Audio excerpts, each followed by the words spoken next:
दिव्यांगों के लिए जो सरकार योजनाएं चलाती है वो सिर्फ हवाई है। तो दिव्यांगों को राजनीति के क्षेत्र में जो है सो प्रतिनिधि करने के लिए जो है सो इससे वंचित रखा गया है। सारी पार्टियां जो है सो दिव्यांगों का सिर्फ शोषण करती है और सिर्फ वोट लेती है। मतलब कि इलेक्शन के वक्त हम लोग को व्हील चेयर का सुविधा होता है, वहाँ से मतलब कि हम लोग जाके वोट कर सकें। ठीक है, उसी तरह से पढ़ाई में भी अगर करते तो शायद दिव्यांग और ऊंचाई पे जाते। एक दिन शिखर पर तुम भी चढ़ जाओगे, लाखों दिव्यांगों के हौसलों पर तुम अपना परचम लहराओगे। कल भी हम यही योगदान देंगे। दिव्यांग का अर्थ शारीरिक दुर्बलता नहीं बल्कि मानसिक अपंगता है। नमस्कार, जोहार। आज झारखंड में ये स्थिति है कि दिव्यांगों का एक बहुत बड़ा जत्था रांची में धरना प्रदर्शन में लगे हुए अपनी कुछ मांगों को लेकर के। आइए हम बात करते हैं यहाँ कोडरमा जिला के दिव्यांगों का अध्यक्ष से। क्या नाम हुआ आपका सर?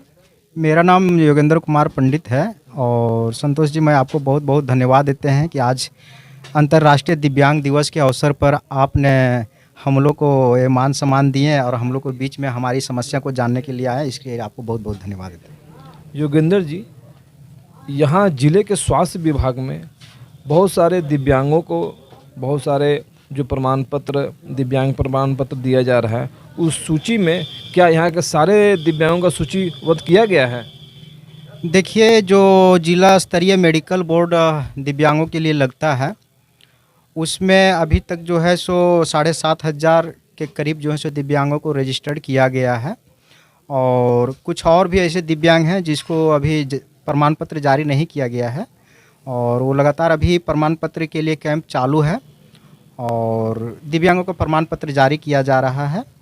योगेंद्र जी, क्या दिव्यांग समाज में जो यहाँ के राजनीतिक प्रतिनिधित्व कर रहे हैं, क्या उसमें दिव्यांगों का कुछ सम्मान या प्रतिनिधित्व करने का मौका मिला है? एक्चुअली ऐसा देखा जाए कि आज तक जो है सो दिव्यांगों को राजनीति के क्षेत्र में जो है सो प्रतिनिधि करने के लिए जो है सो इससे वंचित रखा गया है। सारी पार्टियां जो है सो दिव्यांगों का सिर्फ शोषण करती है और सिर्फ वोट लेती है। उसके अलावा दिव्यांगों को उसमें प्रतिनिधि करने के लिए जो है सो अभी तक तो ऐसा कोई पहल नहीं की है।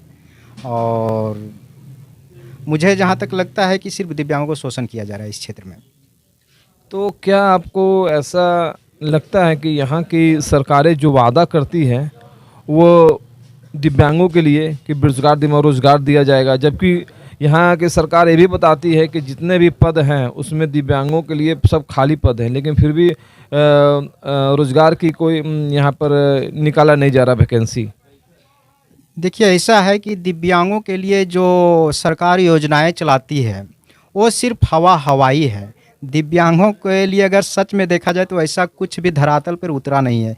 क्योंकि आप देख सकते हैं अपने ज़िले कोडरमा में ही कि अगर दिव्यांग के ऊपर सरकार बढ़िया तरीके से ध्यान देती रोज़गार के लिए, तो नौकरी के लिए, तो किसी भी चीज़ के लिए, तो आज दिव्यांग जो है सो पढ़े लिखे दिव्यांग, बहुत ऐसे दिव्यांग हैं जो मैट्रिक पास हैं, इंटर हैं, ग्रेजुएशन है, यहाँ तक कि बीएड भी कर चुके हैं। वो लोग आज जो है सो रोड पर आपको नहीं मिलते हैं, लेकिन सरकार इसके ऊपर ध्यान नहीं दे रही है। रही बात जो है सो दिव्यांगों को रोस्टर वाइज आरक्षण की बात, तो मुझे जहाँ तक लगता है कि वो भी जो है सो सिर्फ कागजों में दिखाया जाता है सरकार के द्वारा।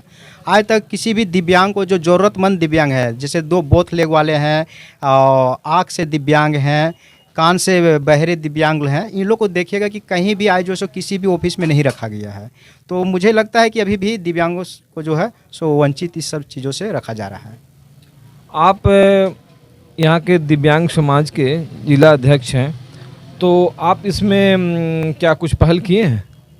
मैं अपने स्तर से विभाग को और लोकल जो एडमिनिस्ट्रेशन है उन लोग को जो है सो अपनी बातों को हम लोग रखते हैं उनके बीच में कि हम लोग को यही मांग है। आज दिव्यांगों को क्या चाहिए? रोटी और कपड़ा और मकान।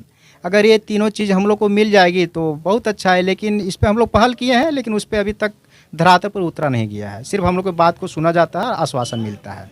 सर, आपका क्या नाम हुआ? मेरा नाम सुबोध पांडे और सतगामा से हूँ।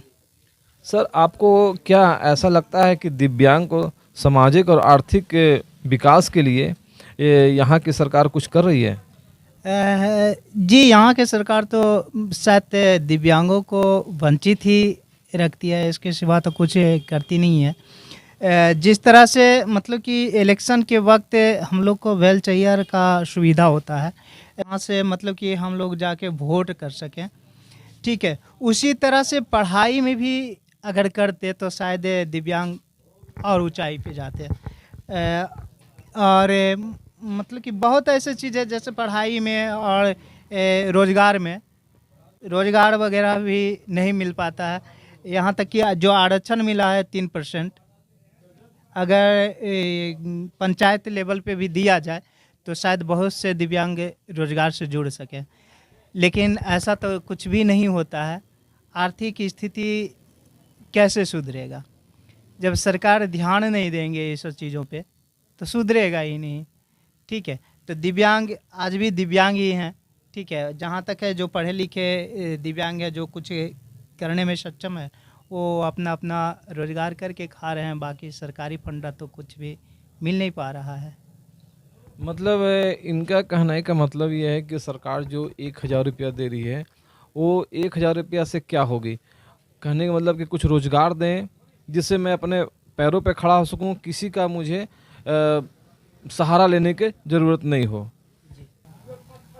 आपको क्या लग रहा है कि जो रांची में दिव्यांग लोग प्रदर्शन कर रहे हैं वो क्या कहाँ तक सही है? तो रांची में अगर दिव्यांग लोग जो प्रदर्शन कर रहे हैं वो बहुत हद तक सही है। एक सरकार से हम लोग को मांग है, और सरकार ने चुनाव से पहले घोषणा भी किए थे मौखिक रूप से कि अगर हमारा सरकार बनता है, हेमंत सोरेन जी घोषणा किए थे कि हमारा सरकार बनता है तो हम दिव्यांगों को, वृद्धा को, विधवा को 1000 रुपये से पेंशन बढ़ा के 2500 रुपये कर देंगे। लेकिन अभी 3 साल होने को आया है, लेकिन अभी तक इस योजना पर कोई अमल नहीं हुआ है। और हमारा वहाँ पे प्रदर्शन है, दिव्यांगों को जो आवास आता है, इंदिरा प्रधानमंत्री आवास, उसके लिए, राशन कार्ड के लिए, इस सब के लिए यहाँ पे धरना प्रदर्शन चल रहा है। उसी के समक्ष में हम लोग दिव्यांगता दिवस को इस साल अच्छा से नहीं मना पाए हैं।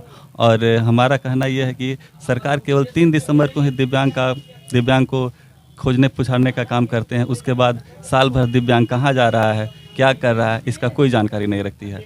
मेरा कहना है कि समय समय पर दिव्यांगों के हित में कुछ ऐसा कार्य सरकार करे कि दिव्यांग जागरूक हो और अपने हित में कुछ काम कर सके। बायोम ने दिए हैं नीट 2022 के Jharkhand toppers. Class 8, 9, 10, 11th and 12th के स्टूडेंट्स के लिए आ गया है बायोम टैलेंट रिवॉर्ड एग्जामिनेशन, जहां उड़ान एडमिशन स्कॉलरशिप में पाएं up to 1.25 crore discount and up to 100% scholarship in classroom program along with cash prize and reward. Biome, Hinoo एवं नगरा टोली, रांची।